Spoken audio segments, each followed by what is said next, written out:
The day we got divorced, my ex-husband pressed a bank card into my hand. I was so angry I never used it. Then one day, I walked into a bank, checked the balance, and froze on the spot. The day Ethan Cole and I officially ended our marriage was on a gray, overcast morning in a small, sterile room at the Manhattan City Clerk's office. The white-painted walls were so bright they made my head feel empty the moment I stepped inside. The air was a mix of antiseptic alcohol and the faint, dusty smell of old paper, the familiar, cold, and impersonal scent of a place that processed human lives into paperwork. We sat side by side, a space the width of a single fist between us.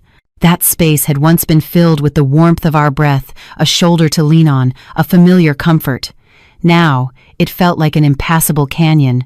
I didn't look at him, and he didn't look at me. We sat with our backs straight, like two strangers who just happened to be next in the same line. The entire process was unbelievably fast. There were no arguments, no lingering regrets, not a single unnecessary word. We were like business partners whose contract had expired, here to sign the final termination documents. When the clerk slid 2 copies of the final divorce decree, stamped and signed, across the counter, my heart dropped.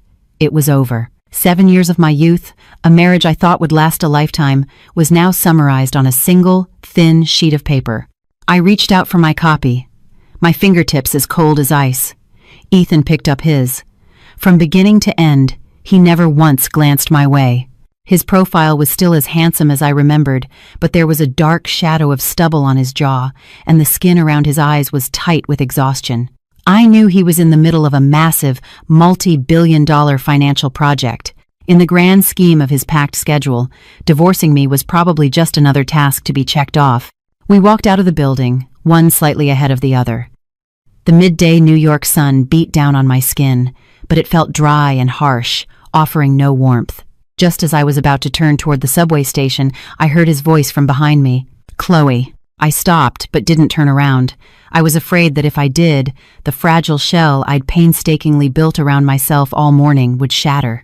His footsteps grew closer, and then a hand appeared in front of me. On his palm rested a silver bank card. "What is this?" I finally turned, my gaze cold. "You've been through a lot," he said, his voice as calm and steady as if he were discussing the weather. "There's some money in here. A settlement, you could call it. The pin is your birthday. Take care of yourself." The word settlement felt like a rusted needle piercing the softest part of my heart. A settlement for what? For the nights I waited up for him in our small rented apartment in our early years? For the time I had a raging fever and had to take a cab to an urgent care clinic alone to get an IV drip? Or for the love that had eroded away under the weight of his endless work and client dinners? A wave of humiliation washed over me, my face burning. In that moment, I didn't feel like the woman who had shared his bed for 7 years. I felt like a woman being paid off to end a relationship. "I don't need it." The words escaped through my clenched teeth, my voice so cold it felt foreign even to me. "Take it," he insisted, pushing the card closer. "You'll need money to find a new place, to buy things. Don't be stubborn." His words might have sounded like concern, but to my ears, they dripped with pity. As if without him, I'd be destitute in this expensive city. I stared at him, then let out a sharp, humorless laugh. "You think I can't survive in New York without you, Ethan? Don't worry. I won't starve to death, and even if I did, I wouldn't touch a single cent of your money."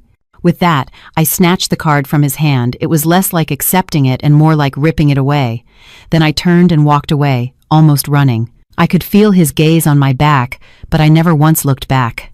The apartment I found was a small studio in Astoria, Queens. The smell of new paint and cheap, factory-made furniture still stung my nose. It was just one room with a tiny kitchenette alcove. Compared to our spacious, high-floor apartment in Manhattan, with its sweeping views of the East River, it was like night and day. I stood in the middle of the empty living space, clutching the bank card. Its sharp corners dug painfully into my palm. What is this? Severance pay? Is this cold piece of plastic all I get for 7 years of my life?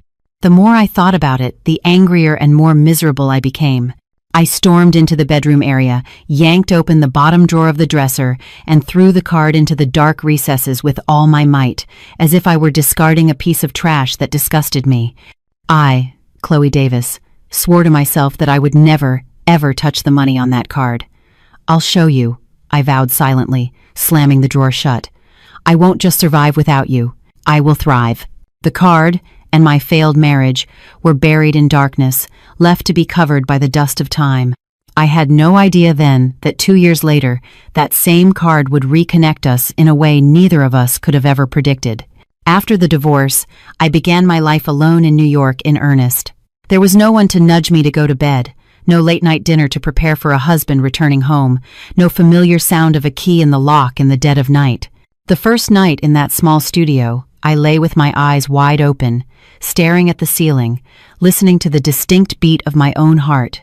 It wasn't loneliness from missing him, but from a profound emptiness, a void so vast I had no idea how to fill it. The next morning, I woke up early. I refused to let myself be weak. I had chosen to walk away with my head held high, and I wouldn't allow myself to drown in sorrow. I threw myself into my work like a wind-up machine. At the office, I processed paperwork for days on end, pushed projects forward, and attended back-to-back meetings. When I got home at night, I cleaned, did laundry, learned to cook simple meals, and opened my laptop for online courses to advance my professional skills. I didn't give myself a single minute to think about Ethan. In my most exhausting moments, the thought of the bank card, tucked away in the back of that drawer, would surface. Each time, I pushed myself harder.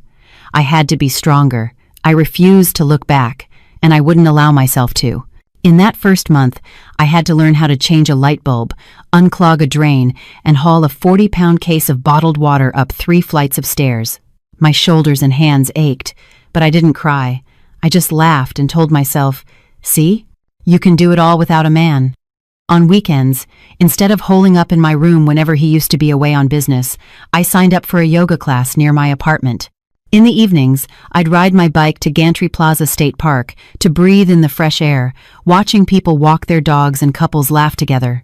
Sometimes, a pang of sadness would hit me, but I would quickly turn my head away. 1 month, 2 months, then half a year passed. The wound in my heart didn't disappear, but it slowly began to form a scar. I no longer flinched when someone called my name in a tone similar to his. I stopped subconsciously checking my phone at midnight. I was getting used to being alone. That first year was the hardest of my life. I lost a noticeable amount of weight, but my eyes grew brighter, more determined. I lived with extreme frugality, meticulously tracking every expense.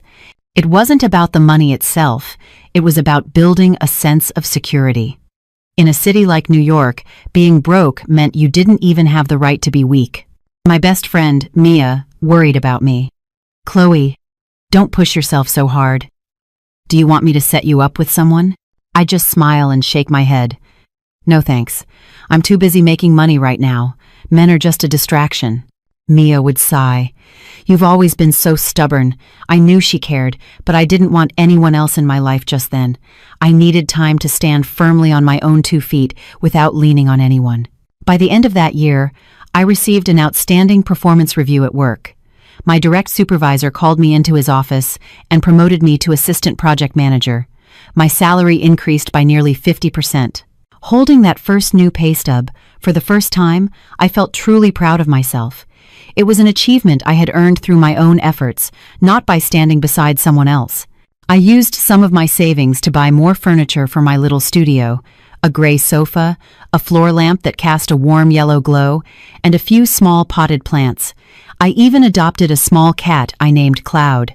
Every evening, coming home to find Cloud curled up on the sofa made the place feel a little warmer.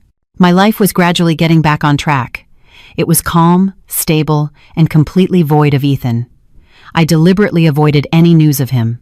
I never asked our mutual friends and never looked him up on social media. We were, I told myself, 2 parallel lines that had once crossed but were now destined to move apart forever. The bank card lay in the drawer, gathering dust. I had almost forgotten it existed. As I entered my 2nd year of independence, my career flourished. I was managing my own team. The pressure was immense, but so were the opportunities. I was so busy that most nights I'd come home and collapse into bed. On the rare quiet evening, I'd hold Cloud and watch an old movie, or pour myself a glass of cheap wine and savor the peace. I thought this was how my life would be from now on. I didn't need love, I just needed to be strong enough.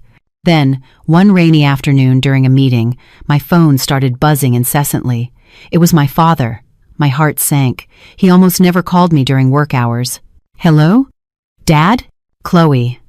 On the other end, his voice was trembling. "It's your mother." She collapsed. "We're in the emergency room at Mount Sinai." A roar filled my ears.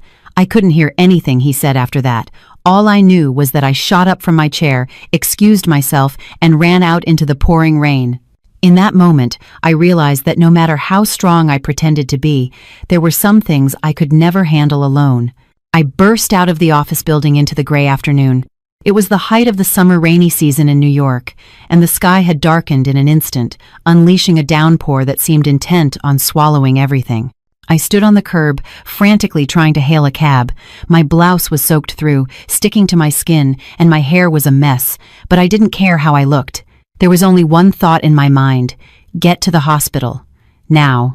Inside the taxi, my hands were shaking so badly I could barely hold my phone. I called my dad back, my voice cracking. "Dad, how is she? What are the doctors saying?" "They're running tests now," he said, his voice choked with emotion. "Just get here, honey. She's still unconscious." My chest felt like it was being squeezed by an iron fist. I stared out the window as familiar streets blurred past in the rain. This massive city had suddenly become a strange and terrifying place. I thought I was strong enough to handle anything, but I was learning that some fears render you completely powerless. Mount Sinai was chaotic. Patients and their families milled about, a confusing mixture of crying, hushed calls, and the frantic squeak of shoes on wet linoleum. I rushed down the hallway, my heart pounding. Then I saw him, my father, hunched over on a plastic chair outside the ER. "Dad," I called out, my voice barely a whisper. He looked up. In just a few hours, it seemed like more gray had appeared in his hair. He stood and gripped my hand tightly. "You're here." She said her head hurt terribly, and then she fell. His voice broke. "The doctor thinks it might be a brain hemorrhage." The words hit me with physical force. I stumbled back, needing to brace myself against the wall to stay upright. "A brain hemorrhage?" My father, his eyes red, nodded.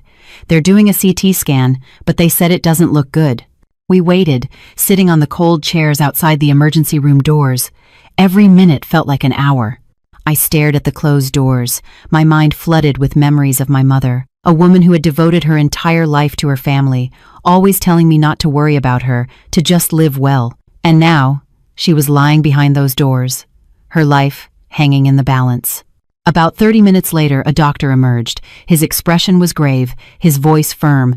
"Family of Sarah Davis?" My father and I shot to our feet. "That's us." The doctor glanced at a chart in his hand. "Your mother has suffered an extensive cerebral hemorrhage. Her condition is critical. We need to perform surgery as soon as possible to remove the hematoma.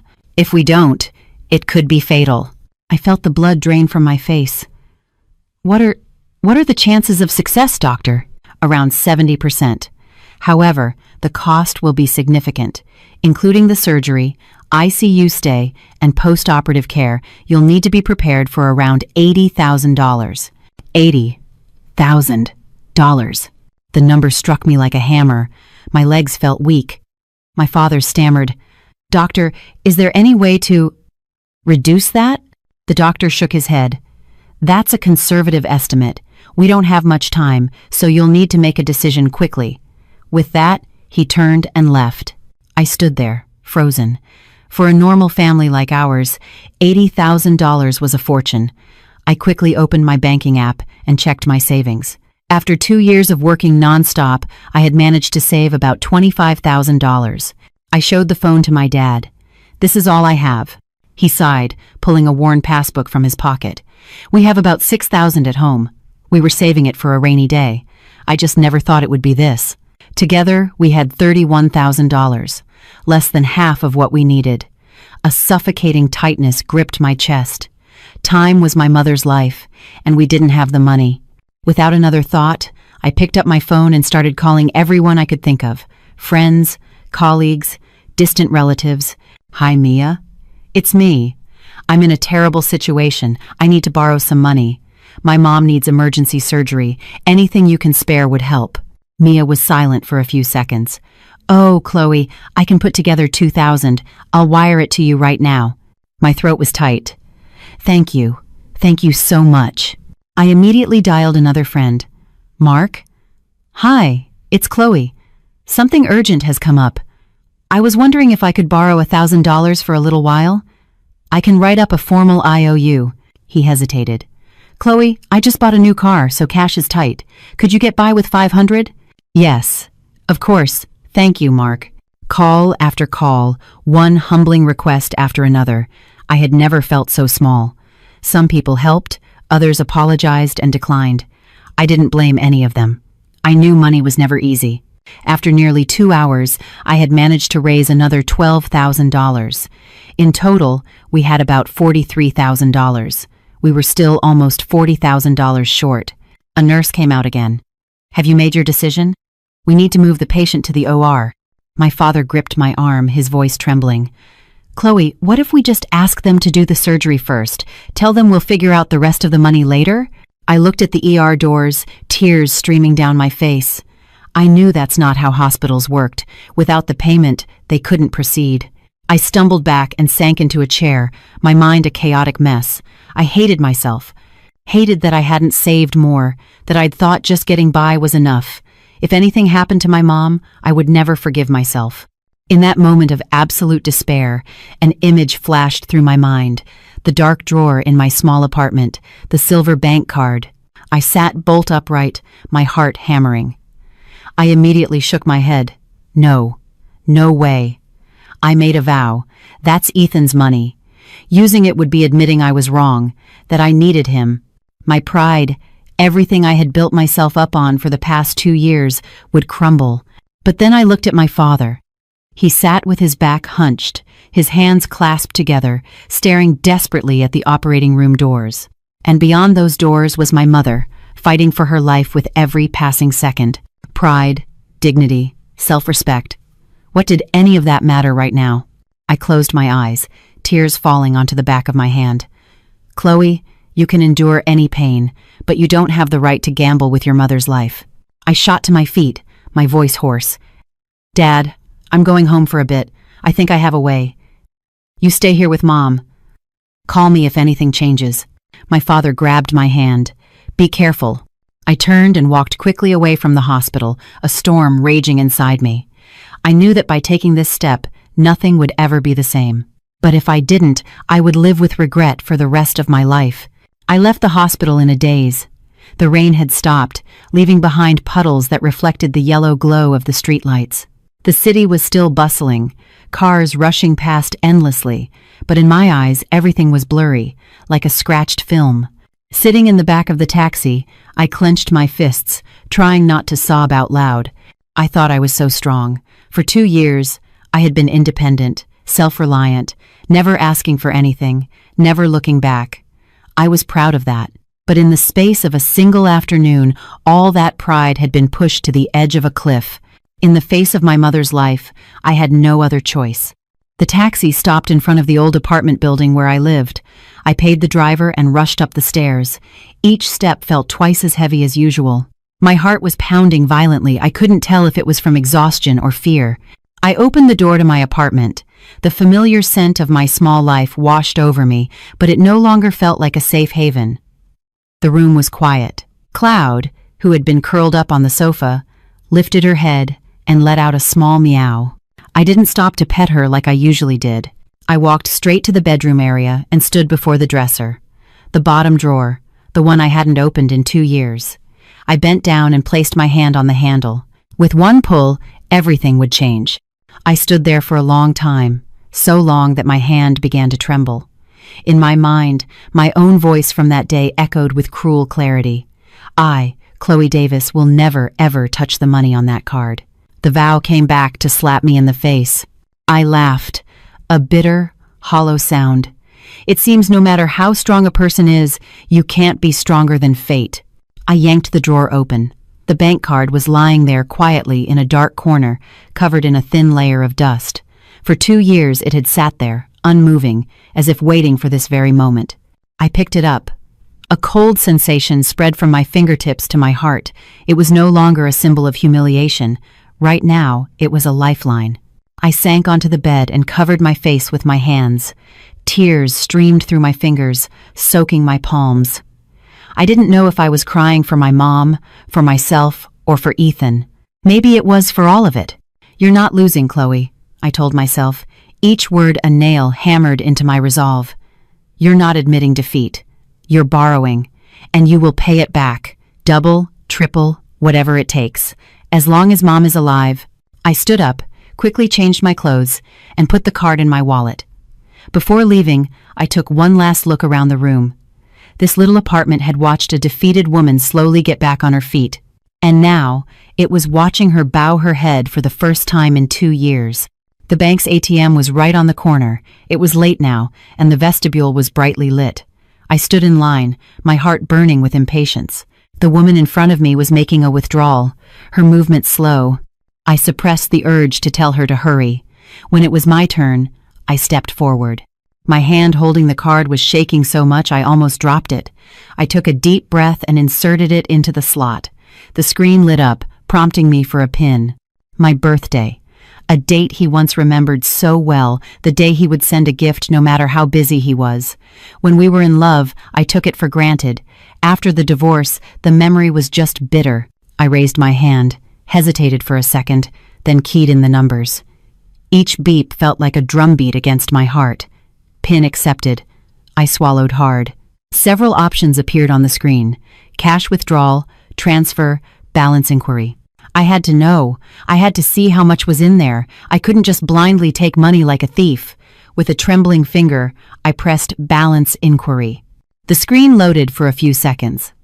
That short wait felt like an eternity. My heart was pounding so hard I was sure the person behind me could hear it. And then, the numbers appeared. I froze on the spot. I blinked, then blinked again. I leaned closer to the screen, reading the digits one by one, from left to right. It wasn't tens of thousands of dollars. It was hundreds of thousands. The account balance was beyond anything I could have imagined. This is impossible. I stumbled back a step, my heart racing wildly. I thought I must be seeing things. 2 years ago, he said it was a settlement. I had assumed it would be a few tens of thousands at most.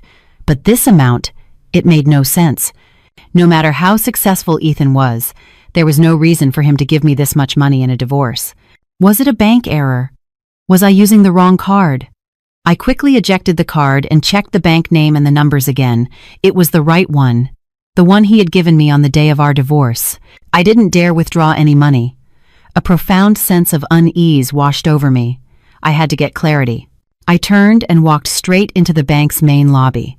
It was almost closing time, but I pulled a number and sat down to wait, clutching my purse. The number from the ATM screen kept replaying in my mind, each time making my chest tighten. When my number was called, I went to the teller's window and handed her the card and my ID. "I'd like to confirm the balance on this card, and I need a printout of the full transaction history for the past 2 years. The young woman looked at me, a little surprised. 2 years? That's a long time. Are you sure?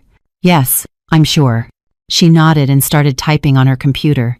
The rhythmic clatter of the keyboard only made me more nervous.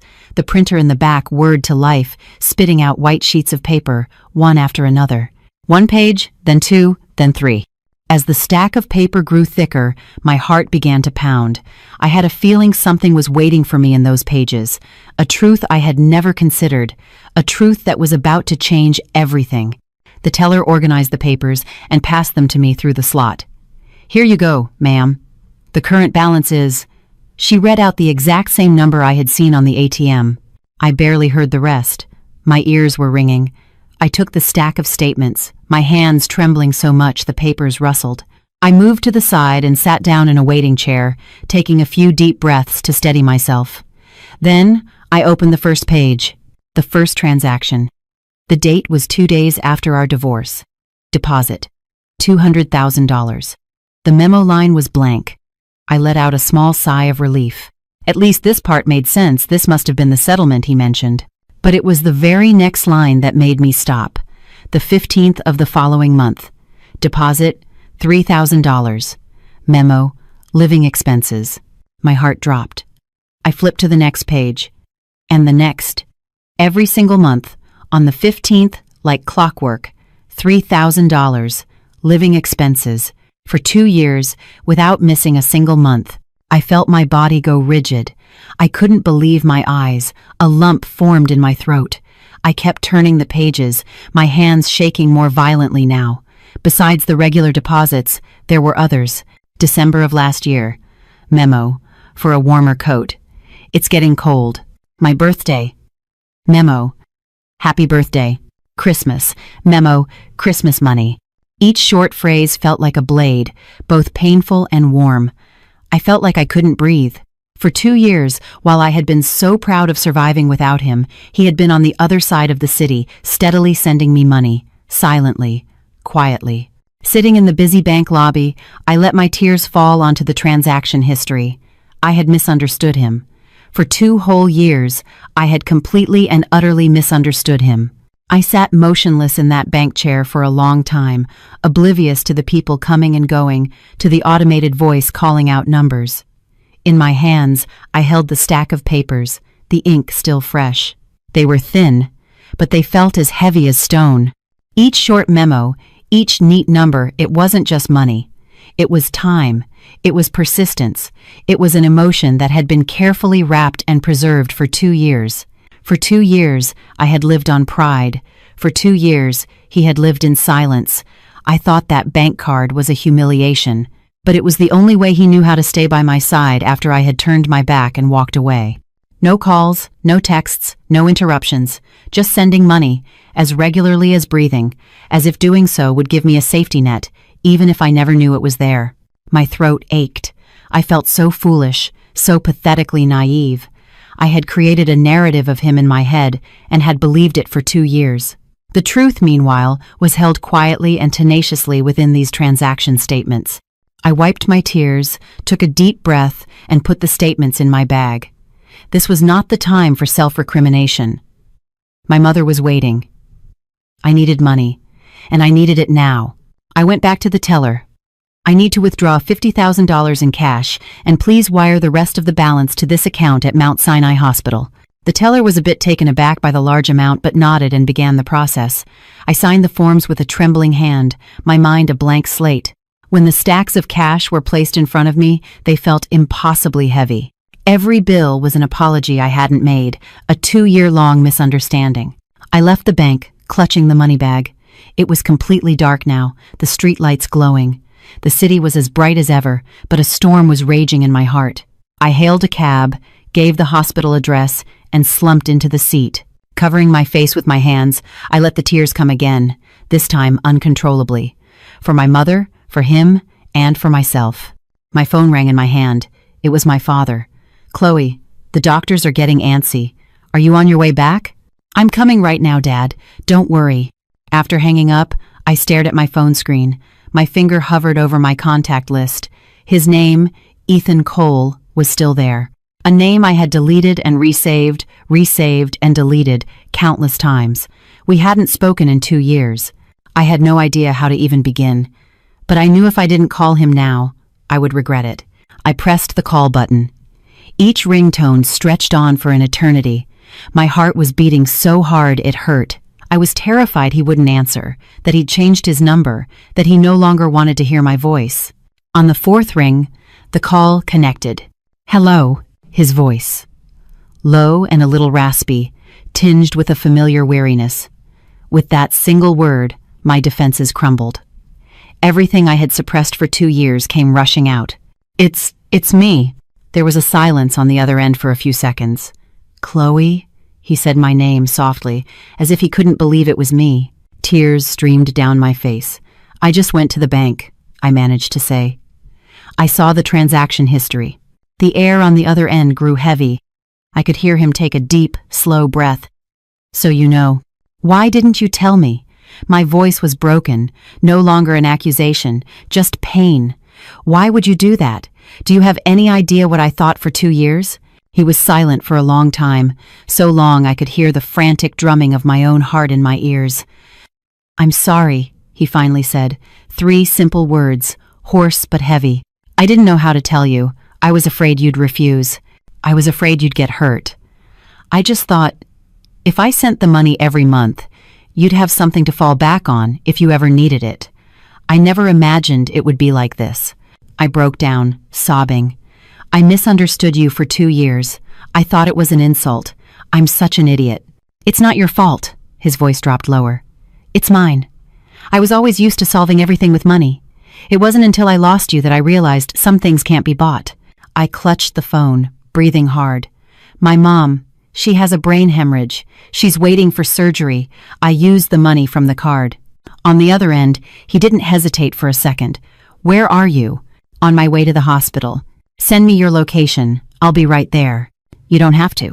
Chloe, he cut me off, his voice firm. Don't shut me out. Not now. I just want to help.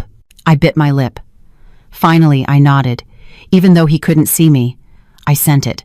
The call ended. I leaned my head against the car window, watching the streetlights streak by. My mind was a mess. I was scared, hopeful, and guilty all at once.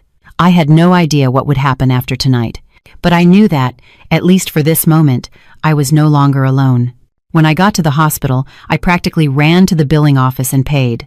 The clerk confirmed the payment and nodded. All set. We'll move the patient to the OR immediately. I let out a breath I didn't realize I'd been holding, my legs nearly giving out. My father looked at me, his eyes red. You got the money? Yes. Mom can have the surgery. He didn't ask any more questions. Some things didn't need explaining right now. My mother was wheeled into surgery. As the doors swung shut, they separated us from the world of life and death. I sank into a chair, clasped my hands, and prayed. It had been a long time since I'd felt so small. About 30 minutes later, Ethan appeared at the end of the hall.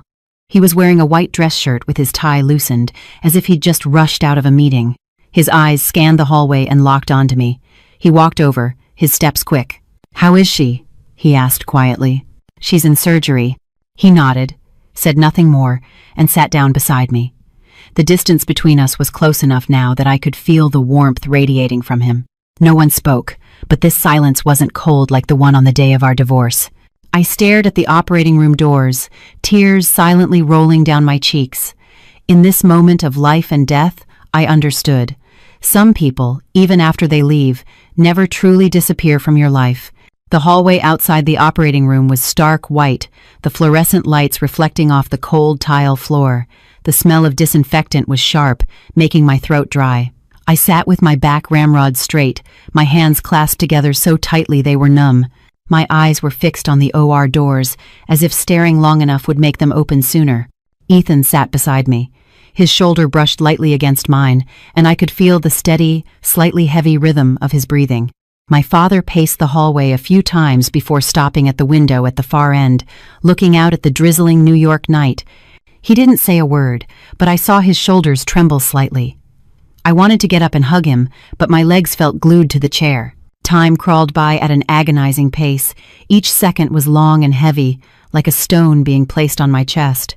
I tried to take deep breaths, but my mind kept drifting to old memories, to all the things he and I had missed during our 7 years of marriage. Ethan was the first to speak, his voice low, as if afraid to break the fragile silence. Chloe, have you eaten anything? I shook my head. No, I can't. He nodded and didn't press. A little while later, he got up and walked away. I thought he was going to make a phone call, but he returned about 10 minutes later with 2 cups of warm coffee from a vending machine. Drink some of this, he said, placing one in front of me. It's going to be a long night. I looked at the thin layer of foam on the surface of the coffee, then looked up at him. Thank you. The 2 words were simple, but they felt incredibly heavy coming out of my mouth. It was the first time I had thanked him in 2 years. He paused for a moment, then gave a very faint smile. It's nothing. We fell into silence again. But this time, it wasn't awkward. It was a quiet space, one where we both needed to confront our own thoughts. How have you been? I asked suddenly, my voice hoarse. For the past 2 years. He stared straight ahead, his gaze distant. The same as always. Work, meetings, late nights. The only difference was that the apartment was emptier. I clutched my coffee cup. Did you ever regret it? Regret what? Divorcing me. He turned to look at me. The look in his eyes made my chest ache. There was no blame in them, only weariness and sincerity. I regret that I didn't know how to hold on to you. Not because of the divorce, but because of everything I did wrong before it. I lowered my head. His words felt like they were touching an old wound. It didn't tear it open, but it throbbed with a dull ache. I was wrong too. I never told you what I needed. I just expected you to know. He sighed. I was always slow to understand. I only figured it out after I lost you, and by then, it was too late. I had nothing more to say. There were too many unspoken things between us, too many misunderstandings piled up over the years. But tonight, in front of this operating room door, all of it felt trivial. My father came back and sat in the chair across from us. He looked at Ethan for a moment, then spoke. "Thank you, son. If it wasn't for you." He trailed off, his voice thick with emotion. Ethan stood up and bowed his head respectfully. "Don't mention it, sir. It's what I should do." Watching them, my heart settled a little. In the past, he was always so busy, rarely attending family gatherings. I used to resent him for being so detached. But now, here he was, not making a scene, not being dramatic, just quietly holding his ground. Around 3 a.m., the OR doors were still shut. I was so tired my head was spinning, but I didn't dare fall asleep. Every time my eyelids started to droop, I'd jerk awake, terrified I'd miss something important. Ethan placed a hand on my shoulder. "Lean on me for a bit." I hesitated for a few seconds, then nodded. I shifted and rested my head lightly on his shoulder. It was as firm as I remembered, and the familiar scent of his cologne made my heart skip a beat. I didn't cry. I just closed my eyes, allowing myself a moment of weakness. I don't know how much time passed. Suddenly, I heard urgent footsteps. I shot up. The surgeon came out of the OR, pulling off his mask. We all stood up immediately. "The surgery was a success. For now," he said. "She's pulled through the worst of it, but she'll need to be under close observation for the next 48 hours. A massive weight lifted from my chest. My legs gave out, and I nearly collapsed. Ethan quickly steadied me.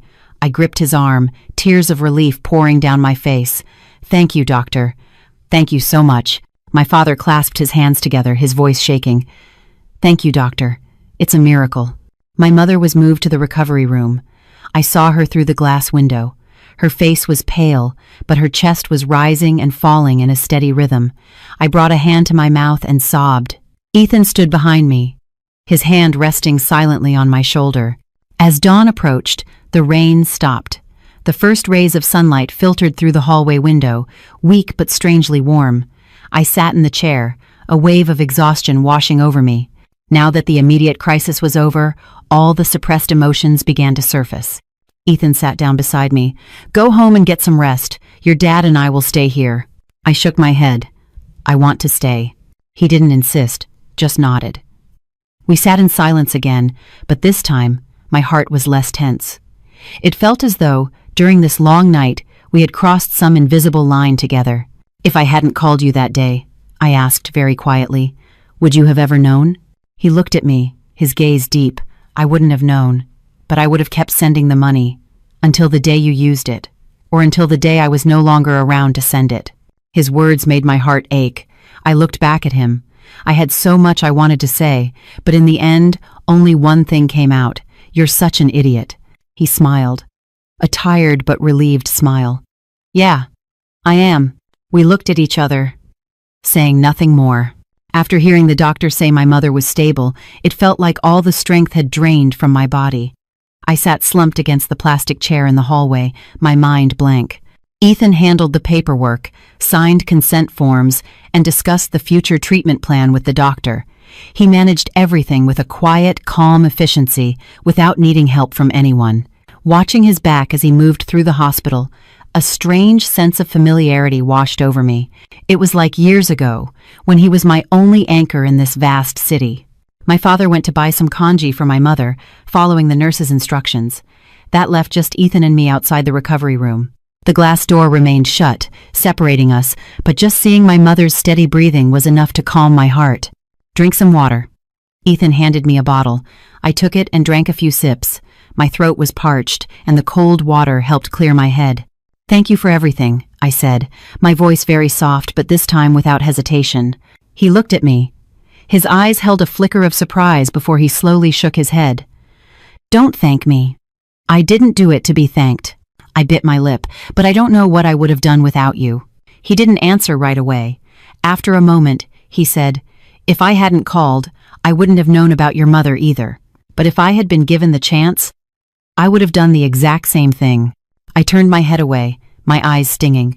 His words were calm, but they hurt my heart more than any accusation could have. As the morning wore on, the hospital grew busier. My mother was still in the recovery unit, and visitors weren't allowed. I went out for a bit to buy some personal necessities. When I returned, Ethan was still there, right where I had left him. "Aren't you going to work?" I asked. I took time off. I was surprised. "This is more important than my project," he said simply, without a trace of hesitation.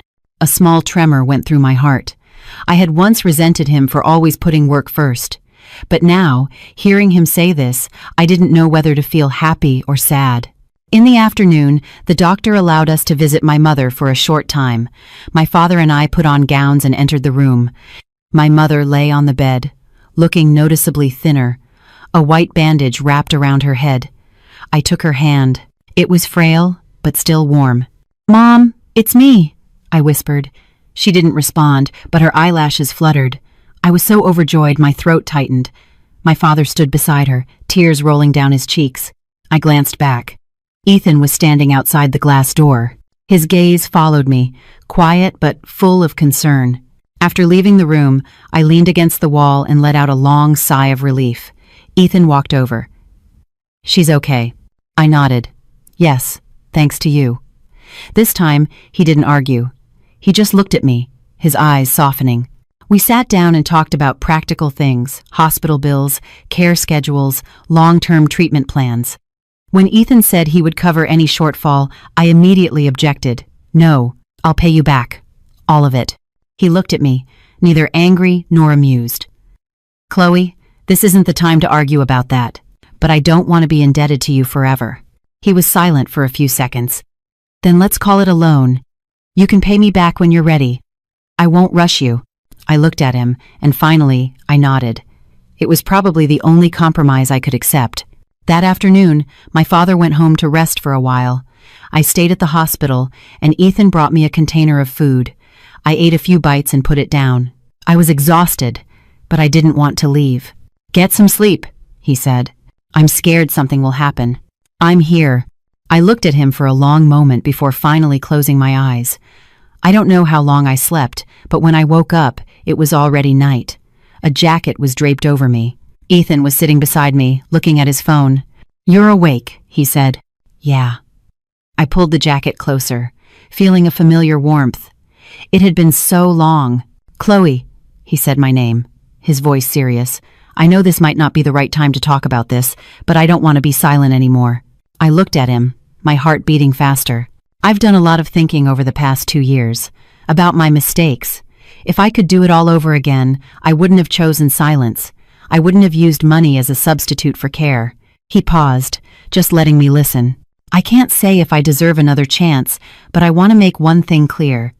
I never saw you as a burden or someone who needed compensation. I just didn't know how to love you properly." A lump formed in my throat. I was wrong too.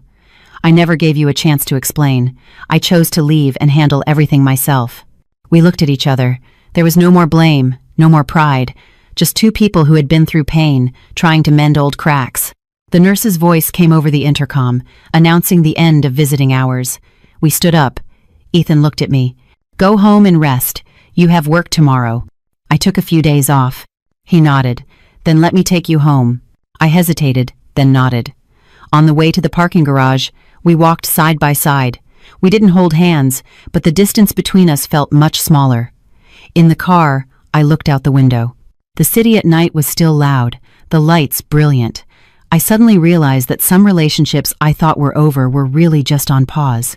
And some people I thought had walked far away were actually standing quietly in place, waiting for me to look back. When the car stopped in front of my building, I turned to him. "Ethan?" "Yeah?" "Thank you for not leaving." He gave a very faint smile. "I never went anywhere." Those words made my heart tremble. I opened the car door and got out, but my heart no longer felt as heavy as before. I knew the road ahead would be long and not necessarily easy, but at least I no longer had to walk it alone in the dark. The following days unfolded in a slow but tense rhythm. My mother was still in the ICU, with only a few minutes of visiting time allowed each day. My father and I took turns staying at the hospital. Ethan showed up almost every day. Sometimes he would arrive before me. Other times he would stay late into the night. He wasn't talkative or overly expressive. He just quietly did what needed to be done, as if it were his natural responsibility. In the mornings, he would bring my father breakfast and check on the hospital bills. At lunch, he would bring me food, even though I always said I wasn't hungry. In the evenings, when I was at my most exhausted, he would sit beside me, offering a silent shoulder for me to lean on. No questions, no verbal comfort. It was that perfectly timed silence that put me at ease. One afternoon, when my mother was a bit more lucid, the doctor allowed us to visit for longer. I held her hand and told her little stories about my cat, about how my job was going well. She looked at me, her eyes still tired, but a faint smile touched her lips. Ethan stood quietly in the background. When I glanced over and our eyes met, he quickly looked away, as if afraid I'd see something too clearly. After leaving the room, I asked him, "What were you doing? Just standing there?" He answered with startling honesty, "I wanted to see if you were okay." That simple answer left me speechless. I realized he had always put me first, in his own way. It was just that before, I had never seen it. One evening, my father went home to rest, leaving me alone in the hallway. I sat watching people come and go. Ethan sat down beside me and handed me a paper bag. "What's this?" "Open it." Inside were a pair of soft slippers and a thin shawl. "I figured your feet must hurt from standing in those shoes all day," he said, "and it gets cold in the hospital at night." I was stunned. The old Ethan would never have noticed such small details. I looked up at him. "You've changed." He gave a slightly self-deprecating smile. "I'm learning." "Learning what?" "How to show I care in a way that doesn't make you uncomfortable." I laughed. It was the first genuine, relaxed laugh I'd had in days. The sound echoed in the empty hallway, small but enough to chip away at some of the darkness in my heart. On the rare occasions we had some downtime, we talked more. Not the tense conversations of the past, but about everyday things. He talked about work, about the pressure of managing a huge project. I talked about my early days of living alone, about learning to fix things, about my cat, Cloud. "You're stronger than I ever thought," he said in a low voice. "It's not that I'm strong. I just didn't have another choice." He nodded. "I know, but I wish I had been there with you then, instead of leaving you to face it alone." I no longer blamed him. Whatever resentment I had held had been worn away by time and circumstance. All that was left was a sense of regret and a tiny hope that things could be different from now on. A week later, my mother was moved to a regular ward. Her condition gradually stabilized. The doctor said she would need a long recovery period, but she was out of danger. I let out a huge sigh of relief. It felt like waking up from a long nightmare. That afternoon, Ethan took my father home. It was just the two of us at the hospital. I stood on a small balcony, taking in the air. The city lights were beginning to flicker on, reflecting off the dim night sky. He came to stand beside me. "Everything's going to be okay." "Yeah," I replied, my voice much lighter than before. "Chloe," he said my name slowly. "I can't make any grand promises. I just want to ask one thing." I turned to look at him. "When all of this settles down, could you give me a chance to be by your side? Not as your ex-husband, but as someone who wants to get to know you all over again, from the beginning." My heart began to pound. I had wondered if this moment would come, but now that it was here, I was flustered. I didn't answer right away. I needed to be honest with myself. "I don't know if I'm ready to start over." He nodded, without a hint of disappointment. "I understand. I won't rush you. I just needed to know I wasn't being rejected from the start." I looked at him for a long time. In his eyes, there was no longer the confident arrogance of a successful man, but a rare patience and sincerity. I suddenly realized that the man standing in front of me was very different from the man he was 2 years ago. "I need time," I said. He smiled. "I have time." We stood side by side in silence. A gentle breeze blew past, carrying the familiar scent of antiseptic. Strangely, I felt a sense of peace. No more fear, no more tension. Just a faint warmth that made me no longer want to push him away. That night, when I got home and opened the door, Cloud ran up to me, meowing insistently. I bent down and picked her up, stroking her soft fur. The little apartment was the same, but the feeling of loneliness was no longer as heavy. I lay in bed, staring at the ceiling, thinking about everything that had happened. 2 years ago, I believed that being strong meant not needing anyone. Now, I understood something different. Being strong doesn't mean rejecting all care. Sometimes, it takes just as much courage to let someone in. My phone buzzed. It was a text from Ethan. Home yet? Yes. You should get some sleep. I'll be at the hospital in the morning. I stared at his message, then typed a reply. Okay. You get some rest too. I put the phone down, a faint smile on my lips. I didn't know what the future held or if we could ever truly be together again. But at least for now, when I thought of the word us, I was no longer afraid. In the days that followed, my life slowly settled into a new rhythm. My mother was moved to a regular ward. Though still weak, she was more alert, able to hold conversations and eat thin porridge. My father stayed with her at night, and I would take over during the day. Ethan usually stopped by in the evenings after work. He never overstayed his welcome or intruded, simply asking how things were before quietly leaving. It was as if he was afraid of getting too close and making me uncomfortable. I realized he was being incredibly careful. The old, assertive Ethan who would do things without asking because he thought he knew what was best for me was gone. Now, every small action left plenty of room for me to choose. One afternoon, while I was peeling an apple for my mother, he came in. He put a fruit basket on the table, nodded to my father, and then turned to me. "How's your mom today?" I nodded. "The doctor said if she keeps improving, she can start physical therapy in a few days." "That's great news." He smiled in relief. My mother looked at him, her eyes gentle. "You must be Ethan." "Yes, ma'am." "Hello." He bowed slightly, respectfully. "It's been a while. Thank you for helping our family through this difficult time." Ethan shook his head. "It's what I should do." Watching the scene, my heart softened. Some things I thought belonged to the past could still stir emotions when they reappeared. Later that afternoon, my father went out to run some errands, leaving just Ethan and me in the room. The air was quiet, punctuated only by the rhythmic beep of the heart monitor. Ethan stood by the window, looking out. "Chloe, can we talk for a minute?" I put down the paring knife and nodded. He turned and stood in front of me, his expression serious. "I told you I wouldn't rush you," he began, "but I don't want to be silent anymore. I'm afraid if I keep waiting, I'll lose you all over again." I looked at him, my heart beating slowly but very clearly. "I can't promise I'll be a perfect man, but I can promise that from now on, I will talk to you about anything that concerns us. I'll be clear. I won't assume, I won't force, and I won't use work or money as a substitute for care." He paused, taking a deep breath. "I want a chance to get to know you again, properly. If you say no, that's okay. I'll accept it, but I don't want to regret not saying this later." The hospital room was quiet. I could hear my own heartbeat. For the past 2 years, I had gotten used to standing on my own, protecting myself, walling myself off. Now, in the face of his candor, those walls were shaking. "I can't promise you anything," I said slowly. "I need time. I don't want to go back to you out of emotion or because of what happened. I need to be sure we won't repeat the same mistakes." He nodded. "I understand. I don't need a promise, just a chance to get a little closer." I didn't answer right away, but I didn't refuse either. And for Ethan, that was enough. That evening, he drove me home.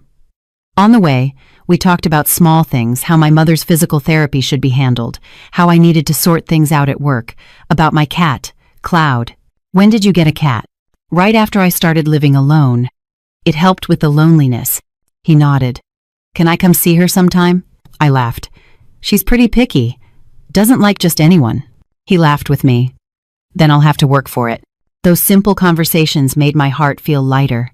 There were no more grand pronouncements or distant promises, just ordinary, small plans. A few days later, my mother was transferred to a rehabilitation center. I took another week off work to help her settle in. Ethan still visited regularly, but he always asked first, "Is it a good time for me to come by?" If I said I was tired, he would just say, "Okay, get some rest," and wouldn't show up. It was a level of respect he had never shown before. One evening, I got a text from him. "If you have time this weekend, I'd like to take you out for a meal. Not a date, just dinner." I stared at the screen for a long time. The words "just dinner" were so simple that I smiled. "I'll see," he replied instantly. "Okay, let me know when you're ready." I put my phone down and leaned back in my chair. I realized he was doing one thing right that he had never done before. He was giving me a choice. Not forcing me, not waiting in silence, just standing there, clear and patient. His presence was becoming a part of my life again, but it wasn't invasive. I still worked, took care of my mother, and had my time with Cloud in my little apartment.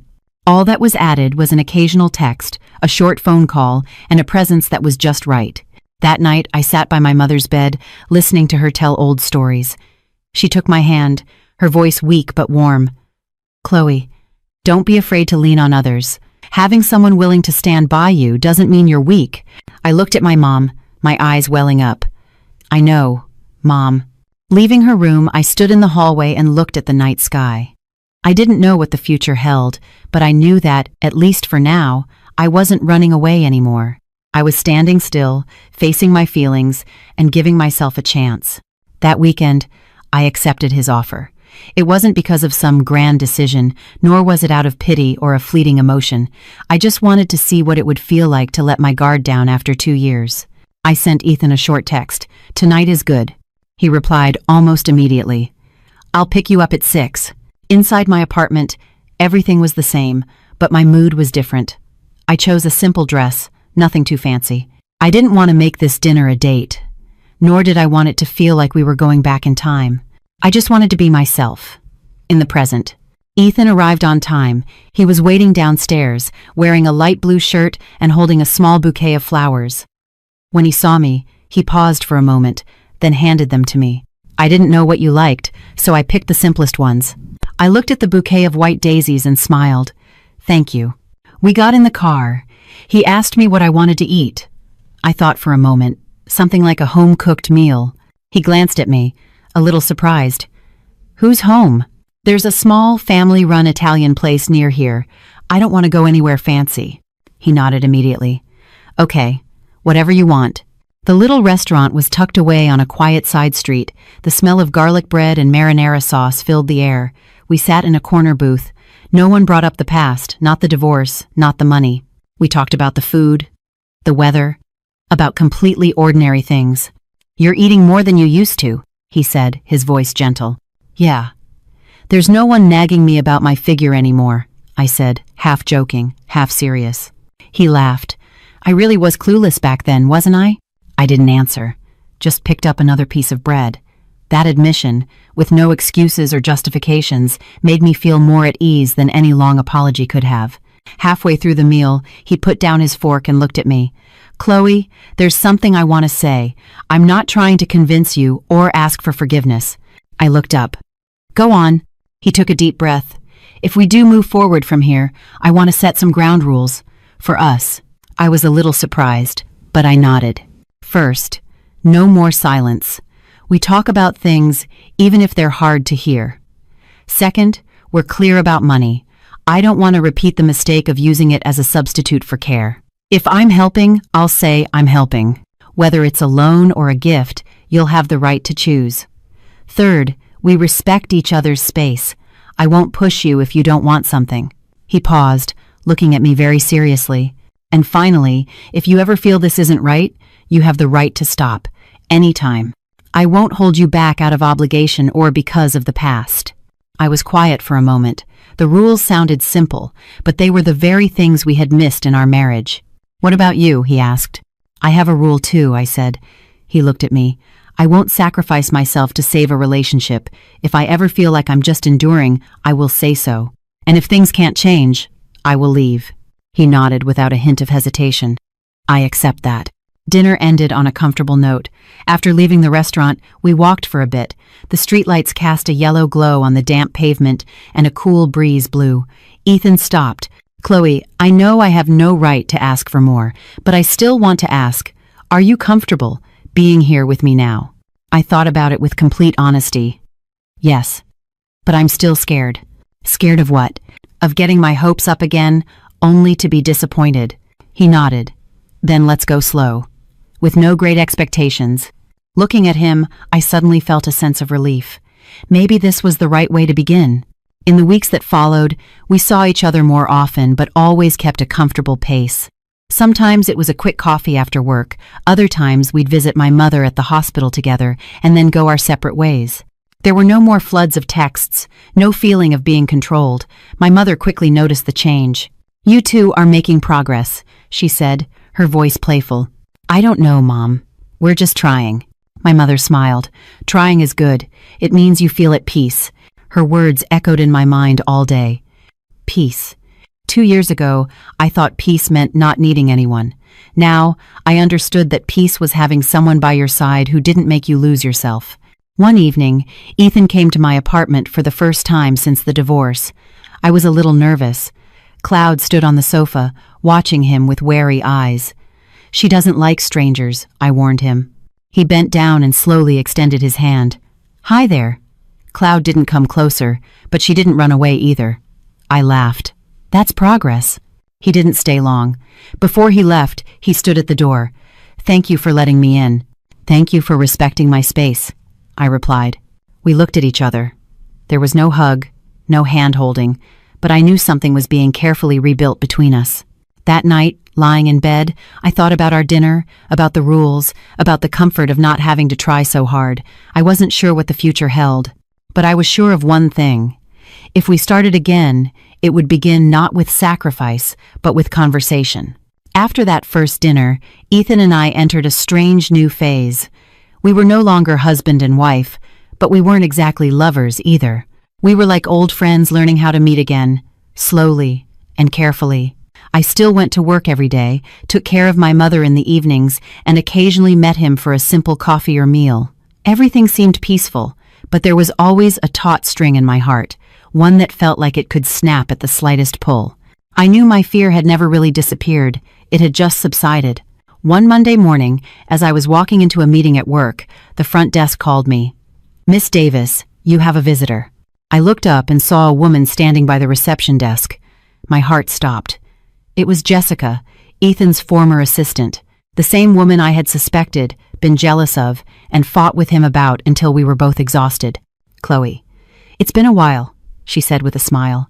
It was a familiar smile, but now it sent a chill down my spine. "Hello. What can I do for you?" I tried to remain composed, but my hands had clenched into fists.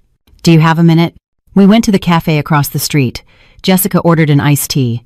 I just got water. I wasn't in the mood for anything else. "I hear you and Ethan are seeing each other again," she said, getting straight to the point. I looked at her. "Who told you that?" "Ethan did." I frowned slightly. Ethan had never told me he'd discussed us with anyone else. A familiar, uncomfortable feeling began to rise. "I don't mean any harm," she said. "I just think there's something you should know." I waited silently for her to continue. "Back when you two were married, there was nothing more than a professional relationship between us, but I know that closeness hurt you." I gave a faint smile. "Are you here to apologize?" Jessica shook her head. "Not exactly. I'm here to tell you that Ethan isn't a man who changes easily. He can make a lot of promises, but when work calls, he will always put it first." I looked her straight in the eye. "So what do you want me to do?" "I just don't want you to make the same mistake twice. You were hurt so badly 2 years ago. I'm sure you haven't forgotten." Her words hit my deepest fear right on the head. I remembered the nights I had waited alone, his texts saying he was busy, the endless arguments. I took a deep breath to keep my voice from trembling. "Thank you for the reminder, but what happens between Ethan and me is for me to decide." Jessica looked at me, her expression unreadable. "I just hope you don't get your hopes up too high." With that, she stood up and left. I remained in my seat. The faint peace I had felt over the past few days had been shattered. I didn't want to admit it, but her words had planted a seed of doubt in my mind. That afternoon, Ethan came to pick me up to visit my mother. I looked at him, Jessica's voice echoing in my head. I wanted to ask, but I was afraid of the answer. In the car, he said, "You seem a little tired today." "Yeah. Work was busy." He nodded and didn't press. At that moment, his respect only made me more confused. I didn't know if I should feel relieved or distant. At the hospital, my mother was asleep. He and I sat in the hallway. The silence stretched on. Finally, I spoke. Jessica came to see me today. He turned to look at me, a flicker of surprise in his eyes. What did she say? About you. About the past. He was silent for a few seconds, then sighed. I'm sorry. I shouldn't have discussed us with anyone else. Then why did you? He looked at me with complete honesty, she asked, and I didn't want to hide it, but I never thought she would go to you. I bit my lip. She said you wouldn't change, that in the end, you'd always choose work. He didn't respond immediately. He looked down the hall, where the light cast a white glow on the wall. Chloe, I won't deny it. Work is still a huge part of my life, but I'm learning how to keep it from swallowing everything else. He turned back to me. I can't promise I'll become a completely different person, but I can promise that when you feel left behind, I won't be silent like before. I will listen, and I will adjust. I looked at him, my mind in turmoil. His words were sincere, but the fear inside me couldn't be erased by promises alone. I need time to believe that. He nodded. I know. We fell into silence again, but this time there was a palpable distance between us. I realized that getting back together wasn't just about facing the present, it was about confronting the ghosts of the past. That night, I went home late. I sat on the sofa, and Cloud curled up beside me. I stroked her fur, my heart heavy. I asked myself if I was being too hard on him. But then I remembered the lonely nights from before, and I knew I couldn't just ignore that fear. My phone buzzed. It was a text from Ethan. I'm sorry if I made you uncomfortable today. If you need space, I'll back off. I stared at the message for a long time. He wasn't arguing, making excuses, or pressuring me. That was something the old him would never have done. I need some time, I texted back, but don't disappear. I won't, came the swift reply. I'll be here. I put down my phone and closed my eyes. I knew this was a turning point. I could either bravely face my fear, or I could let it dictate all my decisions. The road ahead was far from easy, but at least this time, I no longer had to walk in the dark. After that conversation, Ethan and I truly did slow down. It wasn't a cold, awkward distance, but a conscious step back. He no longer texted every day or constantly asked how I was. He would just send a short message now and then to let me know he was still there. I did the same.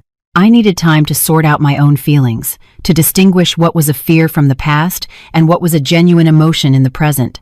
My mother started her physical therapy. Every day, I would take her to the rehab room. It pained me to watch her struggle with each step. Sometimes she would cry from the exhaustion, and all I could do was hold her hand tightly. Chloe, your old mother is causing you so much trouble. Don't say that, Mom. As long as you get better, I'm happy. In those moments, I realized that no one can be strong all the time. Sometimes, admitting your weakness and leaning on others isn't failure. It's honestly acknowledging your own limits. One afternoon, after taking my mother back to her room, I sat alone in the hospital hallway. It was drizzling outside, the raindrops tapping lightly against the glass. I opened my phone and scrolled through old photos. A picture of Ethan and me from our newlywed days. We were both so young, our eyes full of hope. Photos from short trips, from hurried dinners filled with laughter. I asked myself, where did we go wrong? It wasn't that we didn't love each other. We did. We just didn't know how to protect that love. My phone rang. It was my friend Mia. How are you doing these days? A little better than before. Mia was quiet for a moment. I heard you and Ethan are seeing each other again. Yeah. Have you really thought this through? I sighed. No. But I'm thinking, Mia chuckled softly. Chloe, I'm not taking sides, but you need to be clear about something. Are you afraid of the Ethan of today, or are you afraid of your memory of the Ethan of the past? Her words hit me like a ton of bricks. I sat there, stunned. I was scared of getting back with my ex too, she continued. But I finally realized that the thing that scared me most wasn't him. It was the feeling that I had once lost myself. I hung up the phone and sat there for a long time, Mia's words replaying in my head. What am I afraid of? That he won't change? Or that I'll put my trust in him again and get hurt by my own hand? That night, I went home earlier than usual. I cleaned my small apartment, wiping down every corner of the cupboards, every shelf of the bookcase, as if tidying the space would clarify my mind. I opened the bottom drawer of the dresser, the one where I had buried the bank card for 2 years. It was empty now. I remembered how I had thrown it in there, vowing never to touch it. That vow was broken. Not out of weakness, but for my mother's life. And because of that, I had seen another truth about Ethan. He wasn't trying to buy me off with money. He was using it to maintain a faint connection, just in case I ever needed it. I sat on my bed, closed my eyes, and asked myself with complete honesty, if Ethan had never been my husband, if he were a new person who appeared in my life at this moment, would I give him a chance? The answer came faster than I expected. Yes. I wouldn't love him with the same blind sacrifice as before, but there was affection, a cautious trust, and a tiny hope that we could try again in a different way. The problem wasn't with him. It was with whether I had enough courage to stop the past from dominating the present. The next day, I was the one who texted Ethan first. "Are you free tonight? I need to talk." He replied a few minutes later. "I'm free. Where should we meet?" "That old cafe near my office." "Okay, I'll be there." That cafe was where I used to sit and wait for him to get off work. As I walked in, the familiar smell of coffee calmed my nerves. Ethan was already there, sitting at a window table. He stood up when he saw me. "I ordered you a coffee." "No, thanks." I sat down across from him. For a long while I said nothing. He didn't rush me, just waited patiently. "I've been thinking for the past few days," I finally said. He nodded. "I'm scared. I'm scared of a lot of things. But I realize I can't let fear stop me from moving forward." He watched me intently, his gaze unwavering. "I'm not promising to be your wife again. I'm not promising to love you like I used to. But I'm willing to give you a chance. Not out of pity, not out of debt. Just because I want to see if we can do better." He was silent for a few seconds, then smiled. It was a faint smile, but I could clearly see the relief in it. "I don't need any other promises. This chance is more than enough. But I have one condition," I said. "Name it. If, during this process, I feel like I'm starting to lose myself, I will stop. And you have to respect that." He nodded, his voice firm. "I promise." We sat there, finished our coffees, and made some small talk. There were no confessions, no vows. Just two adults who, after a lot of pain, had decided to open a new path for each other without knowing how far it would go. On the way out, Ethan stopped at the cafe door. "Chloe, thank you." "For what?" "Not for giving me a chance, but for having the courage to be honest with yourself." I looked at him and smiled faintly. "Thank you for waiting." We parted ways there. On my way home, I felt much lighter. No more feeling of being forced, no more vague fears. Just a decision made with a clear head.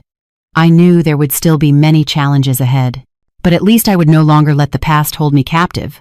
After I said I would give him a chance, things didn't magically change like in a romance novel. There was no grand courtship, no roses filling the trunk of a car, no heart-stopping vows. Ethan began to pursue me again in a very different way.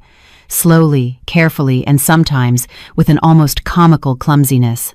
He started with the smallest things. A single text in the morning, around the time I usually woke up. "It's going to rain today. Don't forget an umbrella." Nothing more. I'd reply, "Okay," and put my phone down, a small warmth spreading in my chest. He had cared before, but it had been a kind of instruction. Now, it was a reminder, leaving the choice up to me. Our meetings were simple. Sometimes it was a noodle soup place in a back alley, other times a street-side cafe. Once, he suggested taking me to a fancy restaurant, but I turned it down. "I don't really like those places." He immediately nodded. "Okay. Let's get pizza next time then." I laughed. I realized he was no longer trying to prove he could provide for me, but was learning to listen to what I actually wanted. My mother was getting better and better. Physical therapy was tough, but her spirits were much higher. Ethan would visit sometimes, but not too often, and he always asked first. Each time he came, he would chat with my mom for a bit and then leave, never staying so long that she would get tired from having company. One day, my mother smiled gently at him. "You're so busy, yet you still make time to visit. Thank you." He replied very politely, "Not at all. If you're ever feeling tired, please tell me not to come." My mother looked at me, her eyes seeming to understand everything. "Chloe, choose carefully, and then decide." I nodded. I was choosing with a clear head, not with blindness. At work, I started focusing more on my career. I took on a new project, and the pressure was immense. There were days I worked late, feeling ready to collapse. Ethan never complained that I was busy or blamed me for not having time. He would just send a single text, "I'm downstairs. Let me know if you want to eat something." If I said no, he would leave immediately. If I agreed, he would wait in the lobby, never coming up to the office or interrupting. Once, I asked him, "Doesn't it hurt your pride to always be waiting outside like that when you're seeing someone?" He smiled. "I'm seeing a grown woman, not an 18-year-old girl who needs to be coddled." His words made me pause. I suddenly realized he was seeing me for exactly who I was now. Not an ex-wife, not someone who needed to be taken care of, but an independent woman with her own world. But not everything was smooth sailing. Sometimes, old memories would surface without warning. One evening, we were having dinner when his phone rang. He looked at the screen, hesitated slightly, then got up and went outside to take the call. Watching his back, my heart sank. A familiar feeling washed over me, the feeling from years ago, when I would wait alone while he was busy somewhere out of reach. When he came back and saw how quiet I was, he sat down. "A client," he explained, before I even had to ask. "An urgent call. We're going to talk again tomorrow." I nodded, but the unease lingered. He watched me closely. "What are you thinking?" I hesitated, then decided to be honest. "I'm scared. I'm scared of that feeling of being left behind." He was silent for a few seconds. "Thank you for telling me. I'll be more mindful. If something urgent comes up, I'll tell you beforehand instead of leaving you to guess." An adjustment, not an apology. I realized this was the biggest difference between the man he was now and the man he used to be. Another time, I was the one who told him I needed a weekend to myself, that I didn't want to see anyone. He simply replied, "Okay, rest well. Let me know when you feel like meeting up." No blame, no assumptions, no sulking. I was starting to feel safe enough to voice my needs, something I had always swallowed in the past. As time went on, our relationship progressed, not quickly, but steadily. No one was rushing, and no one was hiding. I still lived in my small apartment, worked, took care of my mother, and had time for Cloud. Ethan was a part of that life, but he didn't consume all of it. One evening, he came over to my place. Cloud was more used to him now and even let him pet her a few times. He smiled like a little boy. "She's accepted me." I laughed along. It took long enough. He looked at me. "I'm not afraid of waiting." We sat on the sofa and watched an old movie. We didn't lean on each other or hold hands. But when I got up to get some water, he naturally followed and got me a glass. They were small gestures, but they came with no pressure. "Chloe," he said my name. "Yeah? I don't know where we're headed in the future, but I want you to know that this time, I'm really serious." I looked at him calmly. "I know. And I'm serious about protecting myself." He nodded and smiled faintly.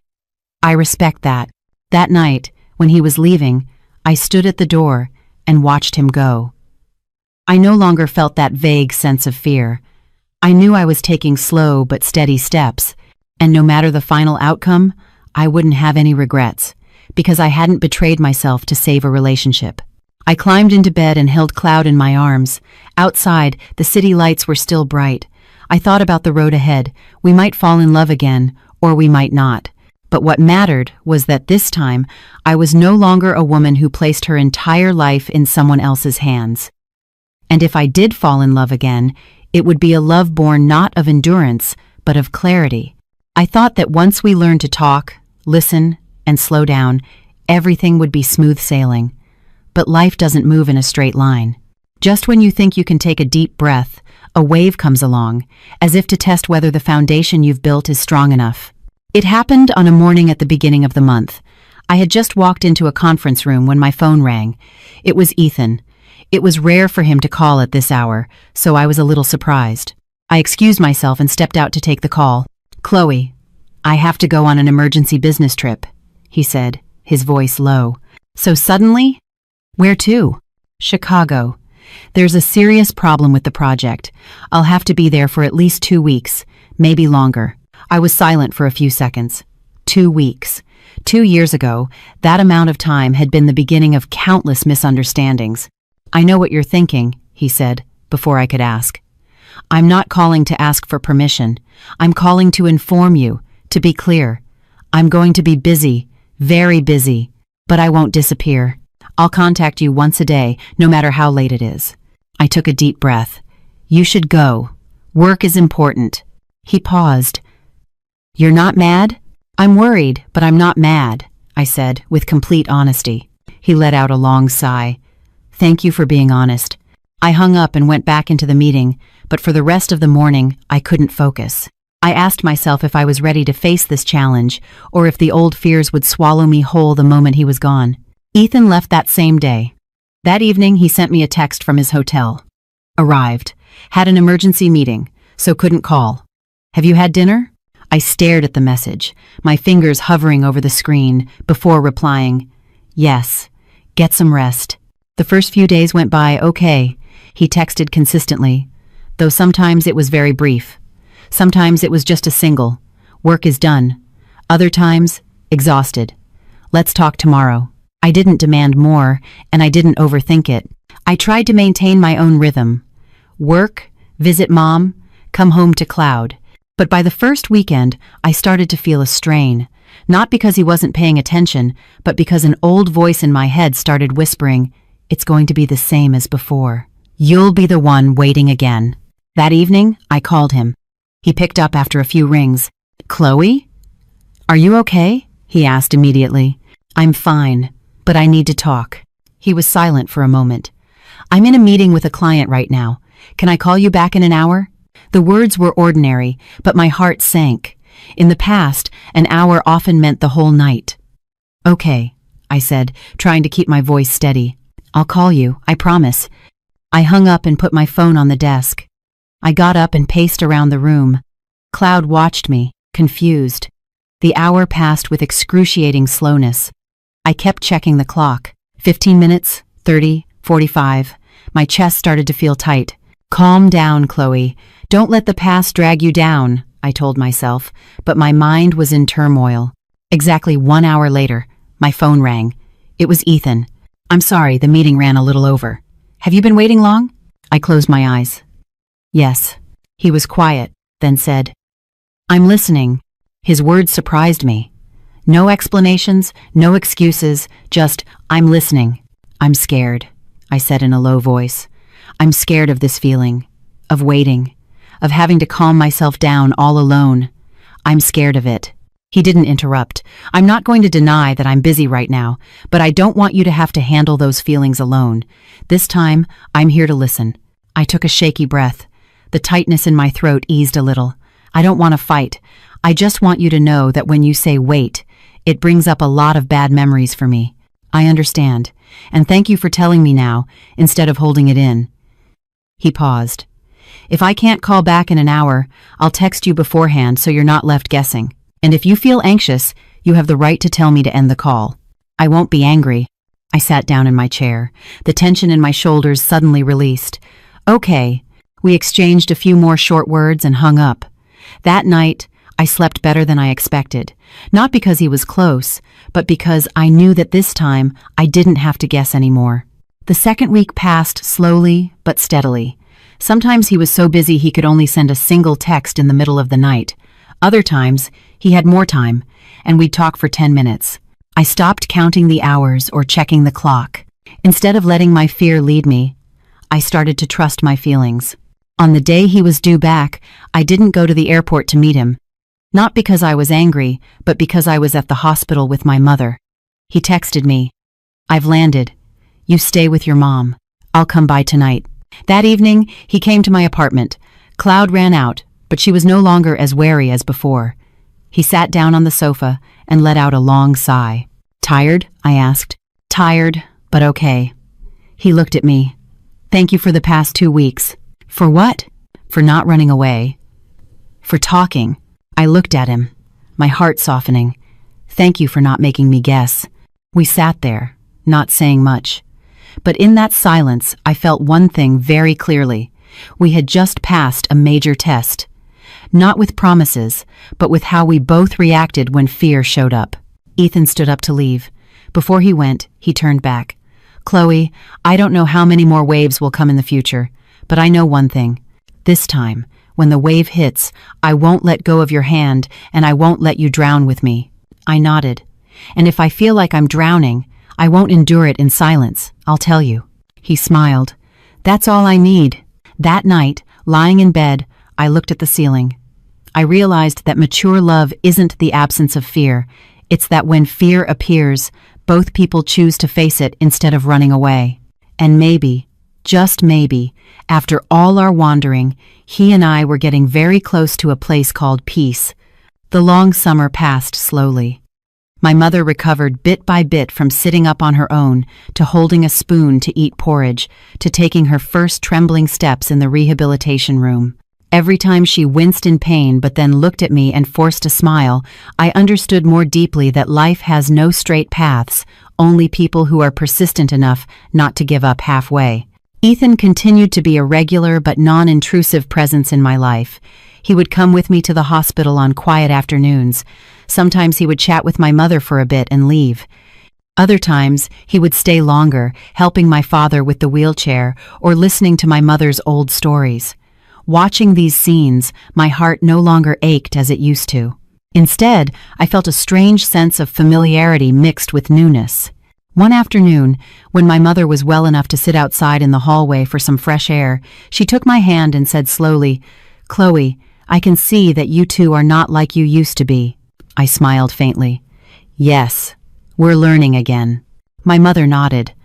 "Learning again is a good thing, but remember one thing. Don't hold on because you're afraid to lose, and don't run away because you're afraid to get hurt. What's important is to live honestly with your own heart." I squeezed her hand. Her words were simple, but they felt like the final punctuation mark on all the anxieties I had felt over the past months. That evening, Ethan drove me home. On the way, the city lights came on, reflecting off the car windows in long, shimmering streaks. He didn't turn on any music, just drove slowly, creating a quiet space for us. "Chloe," he said my name. "Yeah? I want to ask you something. I'm not trying to force you or jump to conclusions." I turned to look at him. "Go on." He took a deep breath. "Do you think we're heading in the right direction?" I was silent for a few seconds, then answered with absolute honesty. "Yes. Not because I'm certain about the future, but because in the present, I don't feel like I'm forcing myself to endure anything." He smiled, his eyes softening. "Me too." The car stopped in front of my apartment building. I opened the door and got out, but I didn't rush off. He got out of the car too and stood in front of me. There was no hurried physical contact, just two people standing close enough to feel each other's warmth. "Ethan," I said his name. "Yeah? I'm not promising to be your wife again, but I am willing to move forward with you as a partner, starting from the beginning. If one day I feel this isn't right, I will tell you. And if you feel it's not right, you have to tell me too." He looked at me for a long time, then nodded, his voice thick with emotion. "I agree. And I promise that this time I won't leave you alone in silence." We didn't hug or kiss. We just looked at each other, like two people who had finally seen the shore after a long storm. In the months that followed, my life gradually returned to a normal rhythm. My mother was discharged and rested at home. I returned to work with a more grounded heart.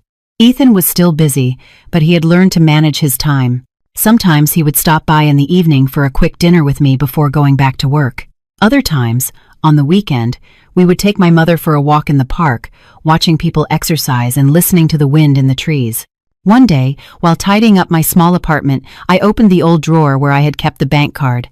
The drawer was empty, but my feelings were no longer empty. I smiled to myself.